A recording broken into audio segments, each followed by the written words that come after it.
TV. This is one of the best show. Ladies and gentlemen, welcome to our show in diaspora right now. Our guest today is going to be one of the founder of Bitho Law and a law firm based in Europe and the United States, which is planning a free event which is going to happen on Sunday, November 26th from 2 p.m. from 2 to 4 p.m. So the first part is for this in radio is gonna be actually in English because it's lingual, Anthony. So thank you for sharing this show with your friends. If you are just watching us right now on YouTube or whatever from Facebook or from our website right now, I'm very grateful for having each one of you. And also, this is a great opportunity for me to thank each one of you who are supporting us on AfroWeb TV. So this is your friend, your son, Moses. I'm going to be your host for this show. And I'm going to have a great honor to present you in few seconds our guest, who is gonna be Dr. Bitho. Doctor, good morning. How are you doing today?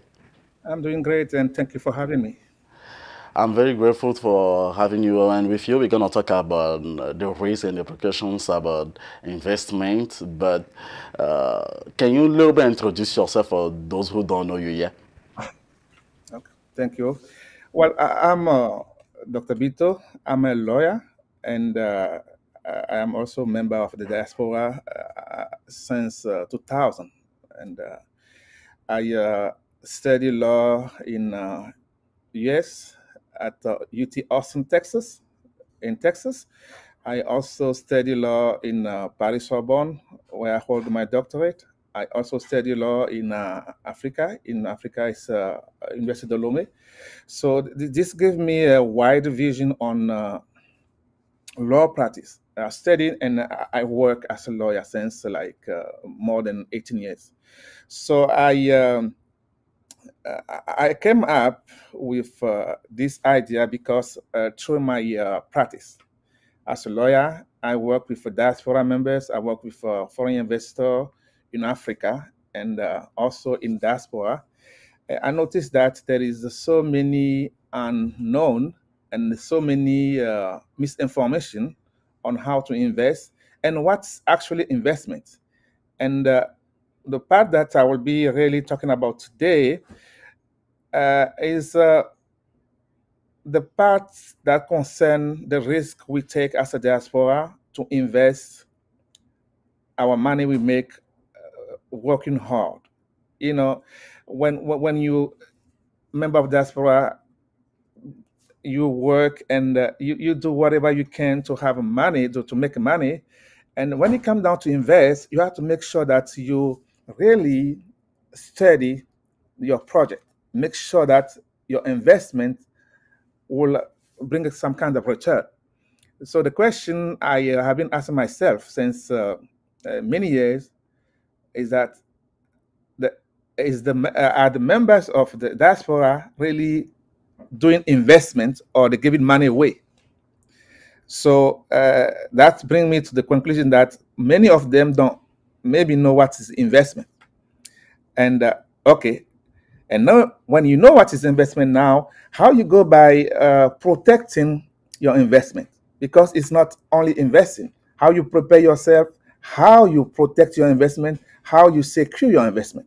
So that's a subject that I really am fan of. I really concern of because I know how hard we as a member of diaspora we work and how we suffer to make money. Maybe people back in our countries don't know how we suffer to make money, but we do know. So as a lawyer, I just stand for members of diaspora to help people to understand what is investment, how to secure their investment. So basically, that's part of what my law firm do. All right, so there is many years ago, you was doing something else, and you are part of this kind of field since many years. So can you tell us your real motivations? Because you was telling us something about it, but what is the real motivation of you as a lawyer to help the diaspora in Yeah. nowadays. I think I pull the You pull sheet a little bit your on it, river. but I'll go back. Yeah. You know, I came in this country around 2020, 2000, no, actually 2000, year 2000. I came in the US, and I was in US in 2000. And I, like everybody, most of our people, I work from the bottom to go up. So I know how in morning you wake up and you go to do what we call jobs and all those things. How is it hard to make money in this country? And I traveled back to Africa where I worked for some years, and I saw how people just don't understand how people in diaspora work hard to make money.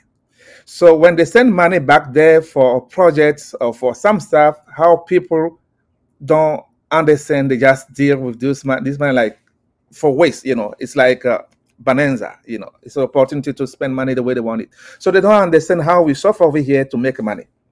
So seen from that perspective, and as a lawyer, what we do as lawyers is help people protect their investment, help people to secure their investment. So am I going to stay there and say, well, look, I don't care because it's not my money? No, I won't do that. I have knowledge. I'm from diaspora. I suffered. I went through all the steps people are going through today. I did job in this country. I work from any kind of job I did in this country, in the US actually. Before I went to law school in Austin, Texas.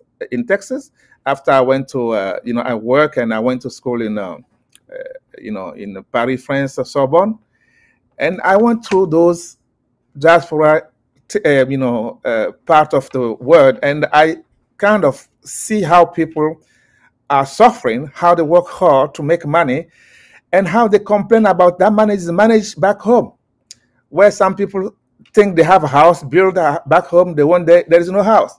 Some people send money, back there, they never hear from that money.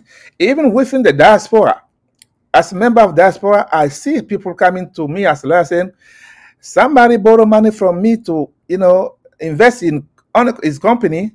I gave him like $15,000 or 30,000 euro. And when I asked him the money, he told me, oh, you don't need money. I don't, So, and most of the time that is done without even any writing to prove that you give money to that person. So we have this tendency of giving money to people without having the proof of that money, given to them.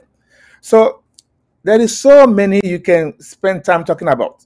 And we can even write so many books about this situation that happened in diaspora.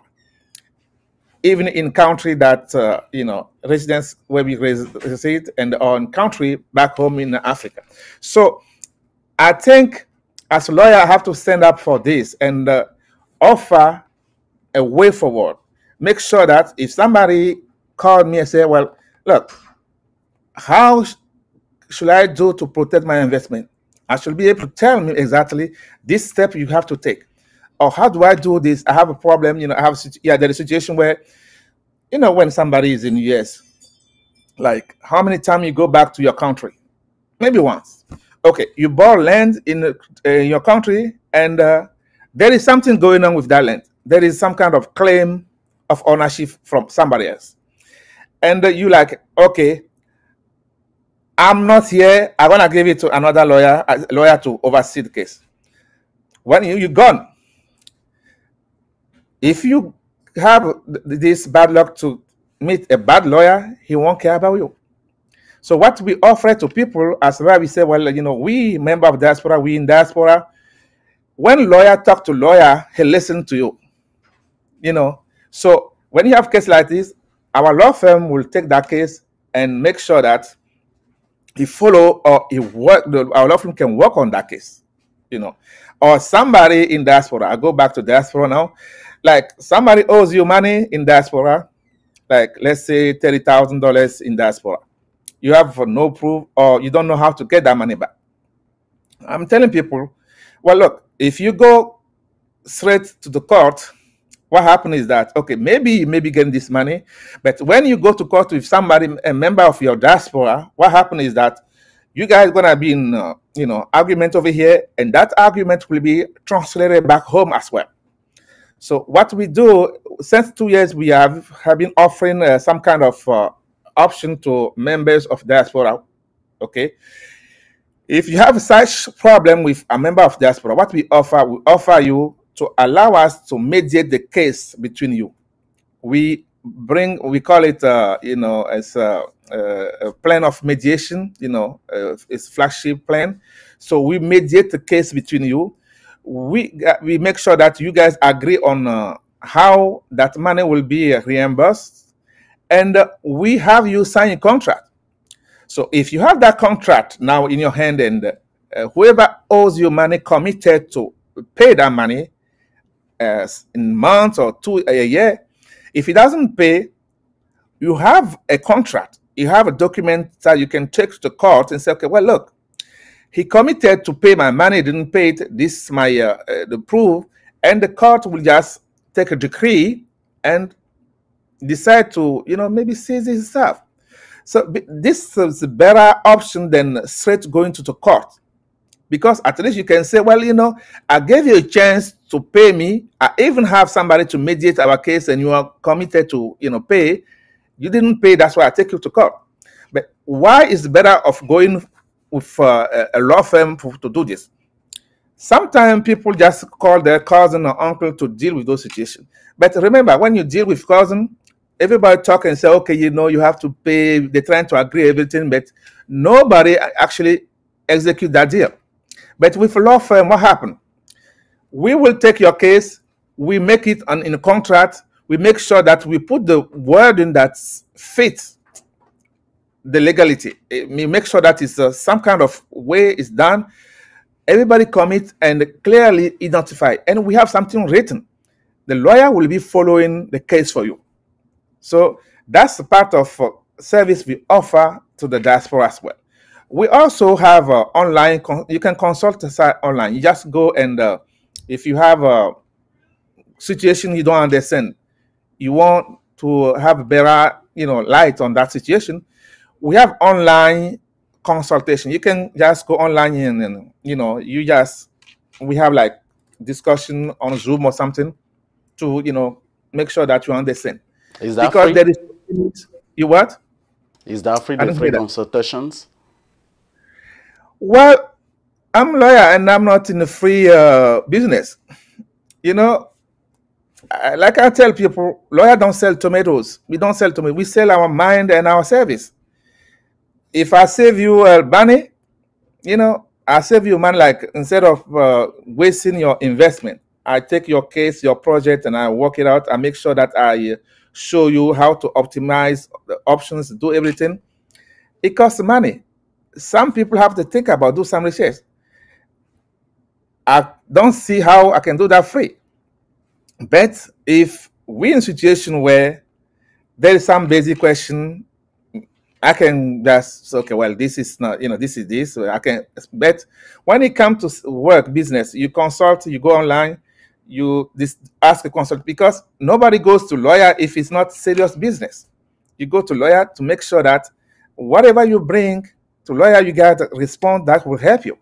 So that costs money. That costs money because a lawyer, you have so many fees to pay. You pay for your association, you pay for your rent, you pay for so many things.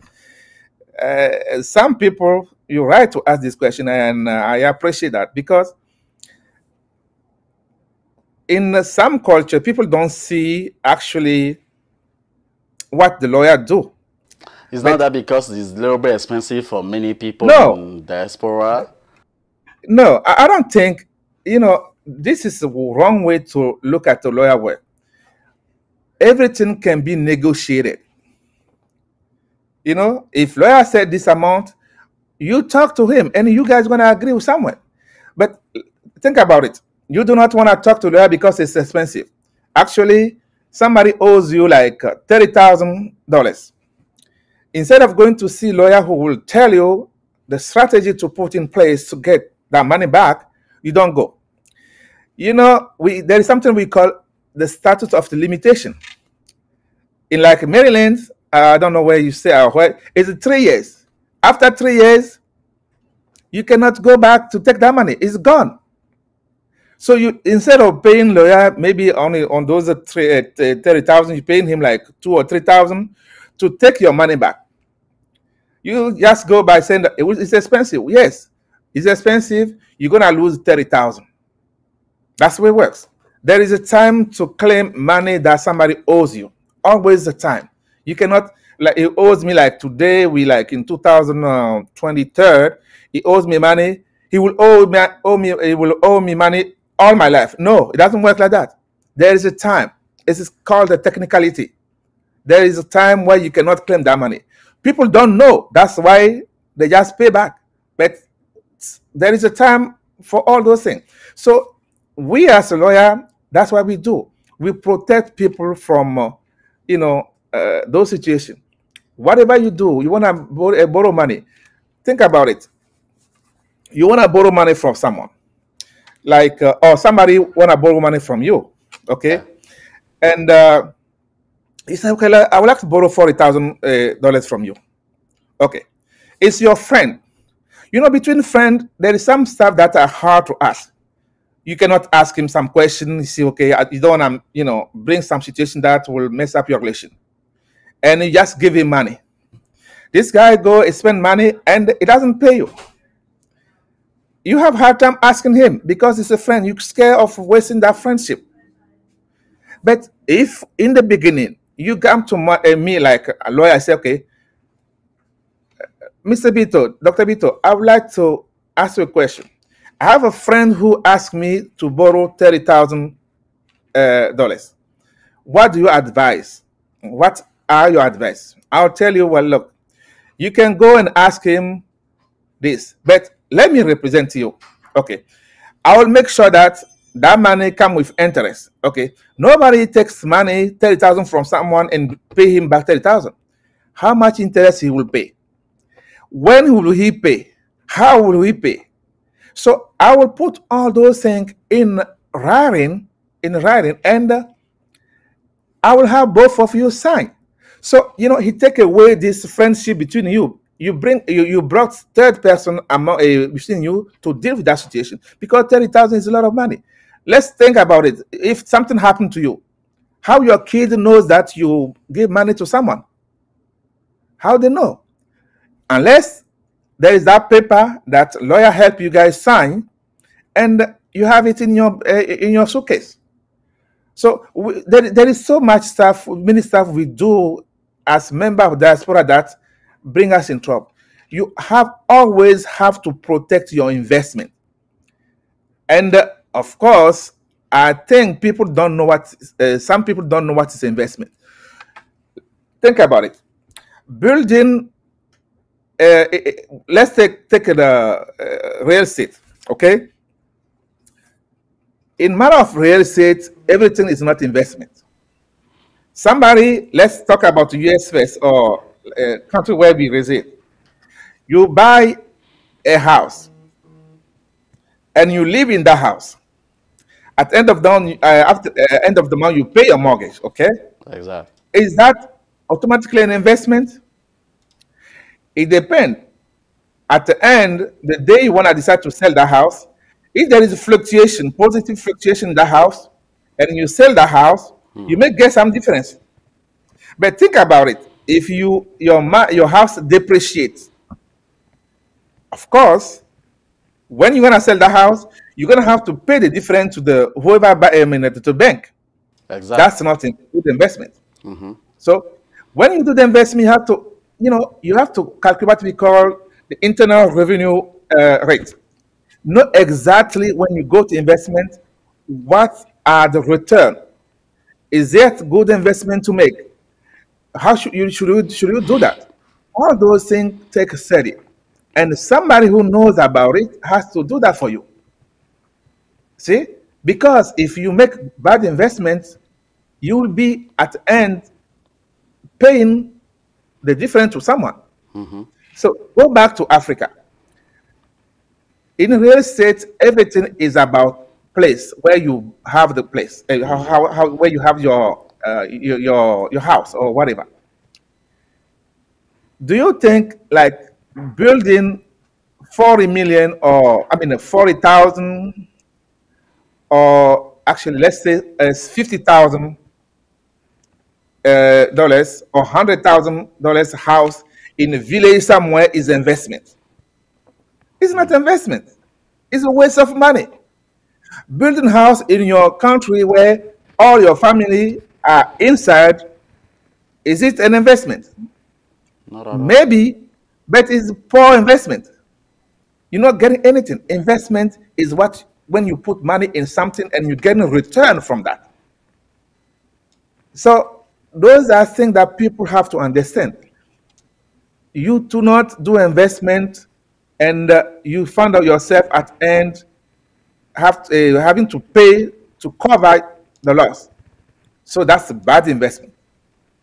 So all those things are stuff we work on. We make sure that when you say, okay, you're gonna do investment, we do what we call the feasibility study. Is your investment based on the amount you want to put in? Is this investment is good investment? We do the feasibility study and we make sure that everything is put to explain to you in a document that we give you everything that you need to know to make a safe investment. Oh, I hear people who have project to build the the apartment complex in Africa. It doesn't work that way. You have to make sure that you have all the information. Because I've seen, as a lawyer in investment, I've seen so many projects that people put together never succeed because there is a poor study on those projects. We all have our ideas on how to do stuff, but there is a fundamental reality that everything that you don't study properly, have all the information. If you go by emotion or by because you saw somebody who did this. I saw in Africa, you go in some country, you saw some people from diaspora went there to open nightclub because people told him back home that it's a good investment. Some people go to create a farm. They say it's a good investment, and at the end they just hold their head. There's nothing coming out. It means that there is some stuff that have been missing from your plan. So it makes sense that you talk to people who have been doing investment project or have been working for with investor to tell you exactly what you can do, how to secure your investment. How about you giving money to someone to buy your land or to buy stuff in your country? It doesn't buy it. How do you do? Because you didn't take a time to ask, how do you do it before you start doing it? You go to take a loan from a bank in your country where you stay, and you just send it to some people to buy your stuff. What if they don't buy it? What if they buy the wrong thing? What if there is a problem? So all those what we can, as a law firm, we have been helping people to work on, and we have a lot of experience on that. All right, and on Sunday you're gonna be on the webinar. Is free event, and who Right. can be part of this event and how it's gonna be? What are you gonna focus on, especially for this webinar? Yeah. On Sunday, like you said, we plan on working with diaspora because our law firm, we have a dedicated this department for foreign investors in Africa, and we have the same department work with diaspora, helping diaspora in their country of where they stay and in the country where they come from. So we can follow their business, we can protect their business both way. So on Sunday, what we have five, because of the time zone, this conference that is the diaspora investment in Africa, risk and precaution, we separate the whole world in 5 zones. So there is what we call the Americas. So it's Canada, Europe, and Canada, US, and South America. So we're gonna on Sunday 26th, we're gonna focus on that block. After we have one for Europe, after we have one for Asia, and one for I call it Africa. So to talk to diaspora members on specifically, people have been doing what they call investment already. So what we want to tell them, please, please, please, You taking risks doing your investment. Those are the risks you're taking. Let us help you to protect your investment. Don't just say then say you're trying, because this world today, there's a reason why somebody went to law school for so many years.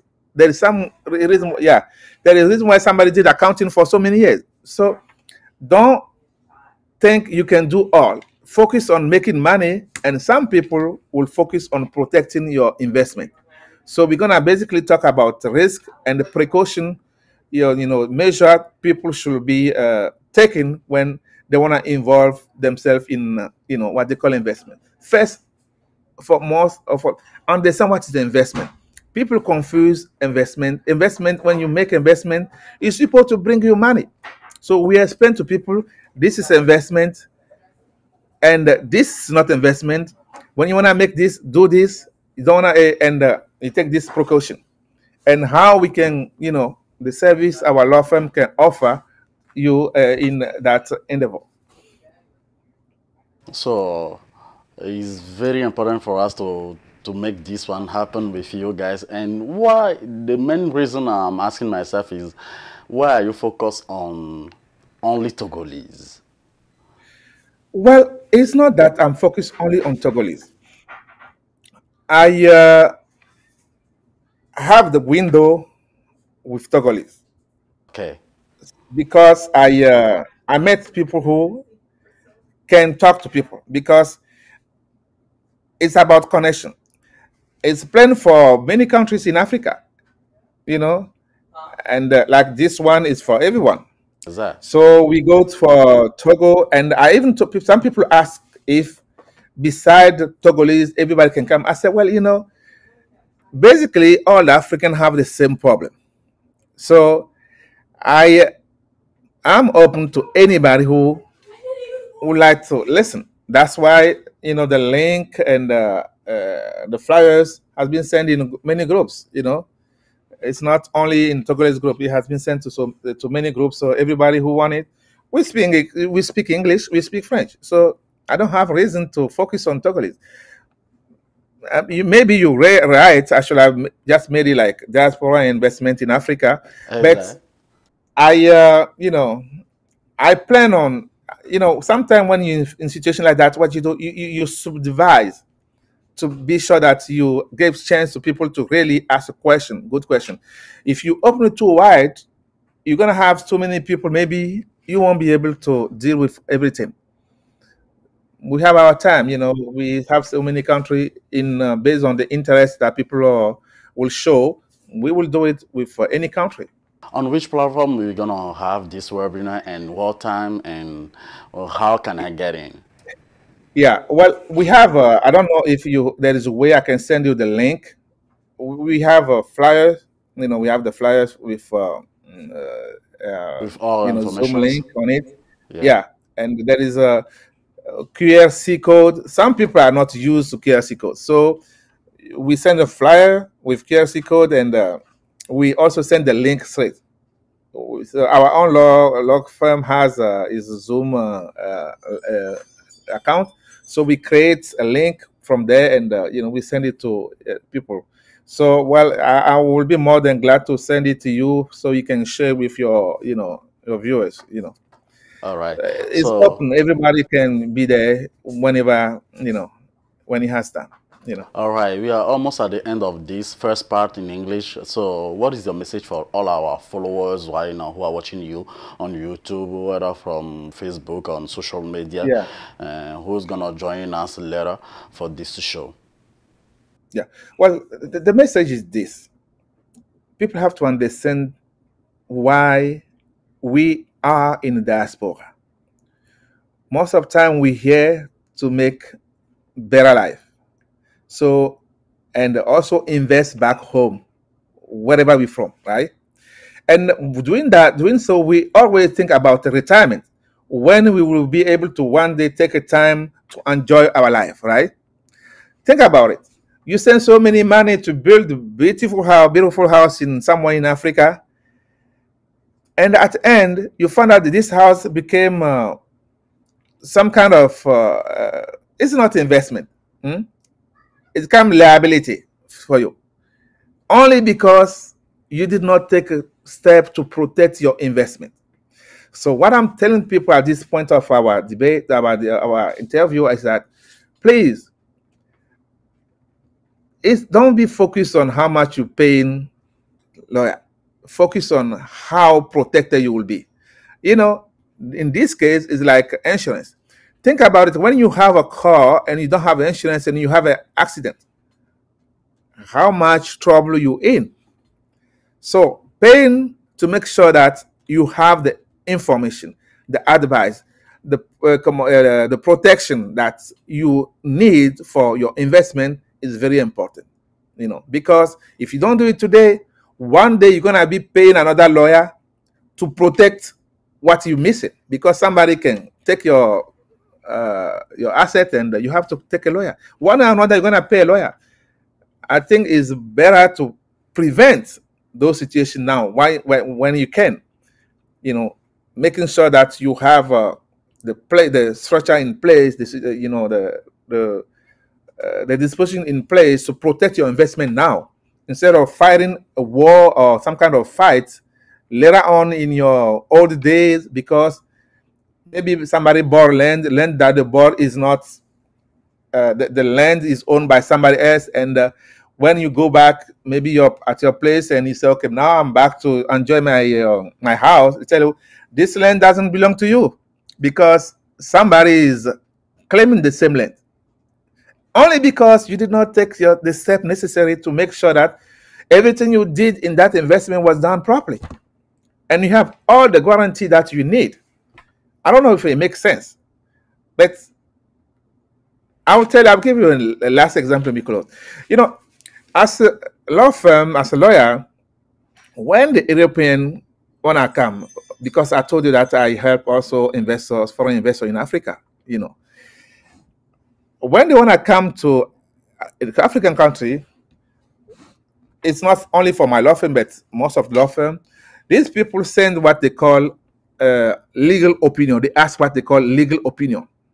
Like, he's coming to build, I don't know, the power plant for electricity, yeah?